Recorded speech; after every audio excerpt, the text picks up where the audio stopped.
спасибо» – это день, посвященный благодарности и признанию. Объединяя людей по всему миру, он напоминает о важности признания труда, доброты и взаимопомощи. Праздник призван подчеркнуть, как важно ценить усилия других и делиться словами благодарности. Дүниежүзілік алғыс күні алғыс пен ризашылықты білдіруге арналған күн. Дүние жүзіндегі адамдарды біріктіре отырып, еңбекті, мейірімділікті және өзара көмекті танудың маңыздылығын еске салады. Мереке басқалардың күш-жігерін бағалаудың және алғыс сөздерімен бөлісудің маңыздылығын көрсетуге арналған. Говорим спасибо за достойную оплату труда.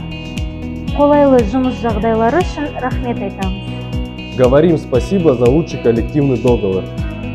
Мейірімді ұжым үшін рахмет айтамыз. Говорим спасибо за знания в работе. Көп жылдық тәжірибемізбен бөліскеніңіз үшін рахмет айтамыз. Говорим спасибо за наставничество в работе. Қауіпсіздігіміз үшін рахмет айтамыз. Говорим спасибо за интересную социальную жизнь станции. Ең үлкен электр станциясында жұмыс істеуге мүмкіндік бергеніңіз үшін рахмет айтамыз.